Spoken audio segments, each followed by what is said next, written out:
Okay, well, good afternoon, everybody. Here we are, day 2 of RSA. Hope you're having a good one. I'm Bill Brenner, VP of Content Strategy at Cyber Risk Alliance and Security Weekly, and I am delighted to be sitting here with Joe Payne, President and CEO of Code 42. Welcome. Bill, thank you for having me. Pleasure. So, insider threats. We've had that for a long time. What's the news? Well, let me come at that from a slightly different angle. Imagine if you're one of these companies here and you're developing some new technology. Let's say you're developing some wearable technology, to be specific, and you're putting your hopes and your dreams into this technology, and then a couple of your employees leave and they go work for one of your competitors. And then the next thing you know, some features end up on your competitors' products and you go out of business. Now, that may sound like a hypothetical, but that's exactly what happened to the folks at Jawbone when people left Jawbone and went over to Fitbit. And Jawbone does not exist today. And so the stakes that we're talking about around insider threat and insider risks can be really, really high. And the technology to solve that problem has really changed in the last couple of years. How so?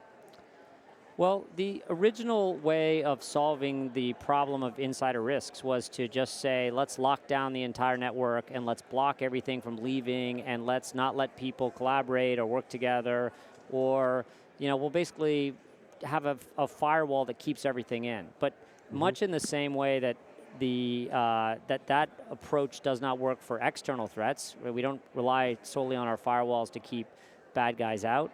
We can't rely on locking that level of sharing and collaboration up because it simply doesn't work. It's just too easy to get data outside the network today. Also, listen, companies today want to collaborate. They want to share data. They want to use Slack. They want to use Teams. They want to use Salesforce. They want to use Microsoft OneDrive and all kinds of cloud applications. And if you're going to use those applications to share data, you want people to share data. The last thing you want to do is get in the way of them sharing it. So there's a whole new set of technologies that have been created in the last couple of years to sort of address this emerging problem. So talk now about what Code 42 has been up to address the scenario that you've painted so well. Yeah, well, we, at Code 42, we went out and we talked to every CISO we knew, and we said, hey, is this a problem? And it is the number one problem that CISOs indicate. 27% of CISOs say it's the number one problem to detect. The hardest thing to detect is insider risk. And we said, well, tell us about the solutions you have today. And they said, well, we hate our DLP, data loss prevention tools, because those tools require us to know what all of our data says, requires us to crawl all our data, and they require us to build these really complex policies to track all this. And so what we did at Code 42, and there's a bunch of folks copying us in the space now too, so that we're not the only vendor that's doing this, we basically took the approach that said, what if we just monitored all the file movements in the organization and we scored those file movements based on the type of risky activity they are. So if somebody moves something to Dropbox, that's a certain level of score. But if there is somebody that's quitting the company, that raises the score. If they made that into a zip file, that raises the score even higher. And the idea here is that the system itself can help prioritize the risk, and security can only act on the greatest risks without sort of getting in the way of everybody collaborating.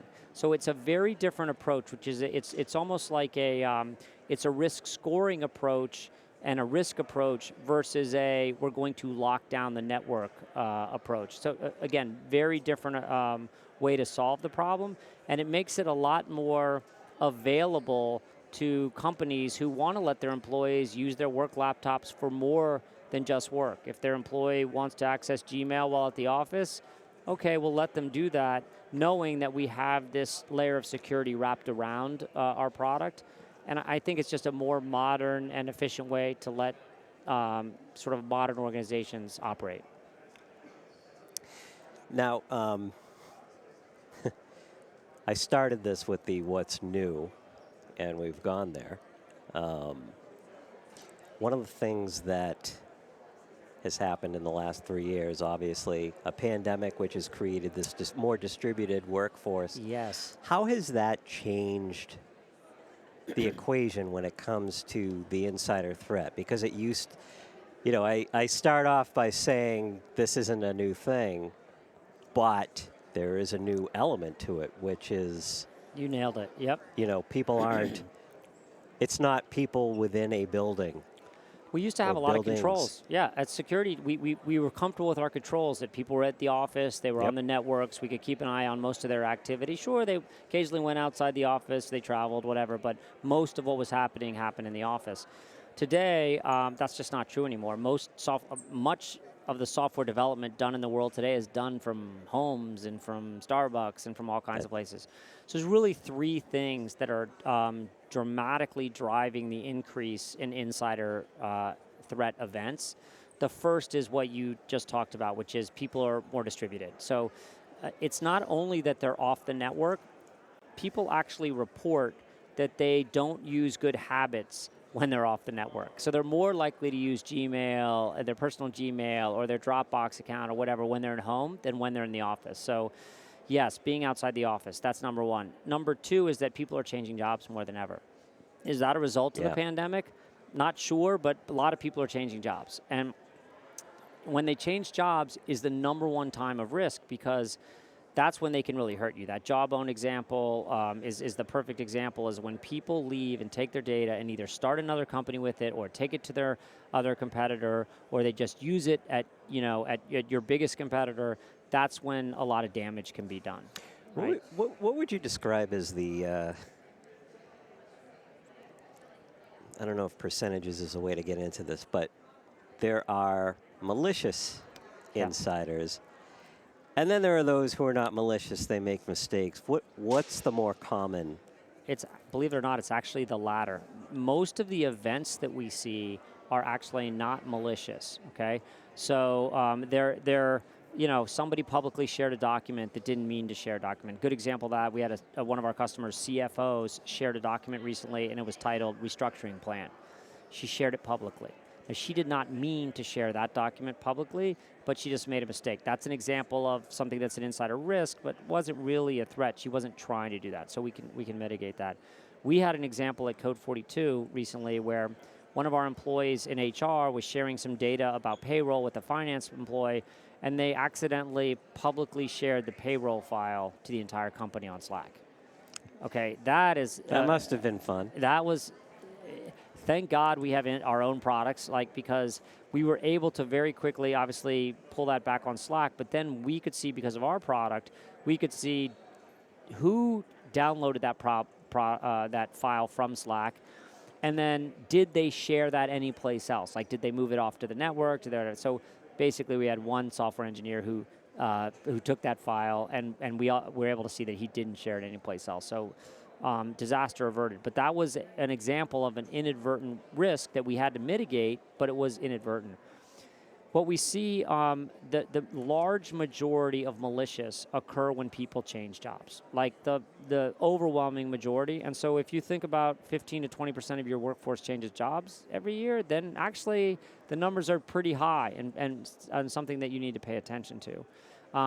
What we would say is what we're going to do with those accidentals is we're going to educate people. So another very common thing is people are using Dropbox for their kids' soccer team. And so, me and all the other kids' parents are, on this Dropbox account. And so I'm uploading files to Dropbox. And look, you shouldn't be doing that from your corporate laptop.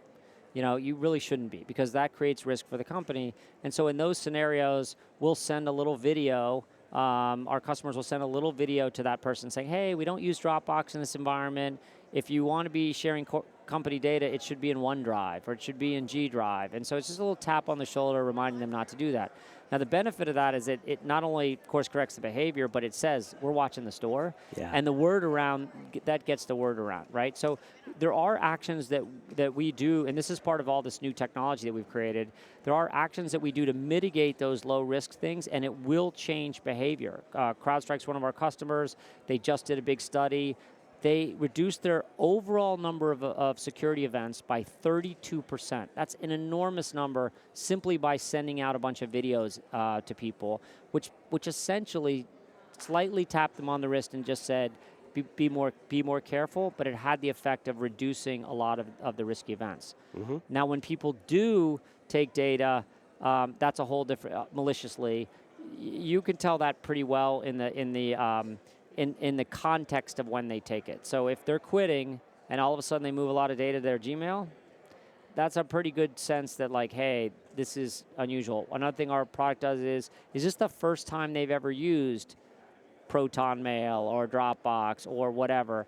And if that is, that's also a pretty good indicator of risk, and that's going to require a security incident and some follow-up.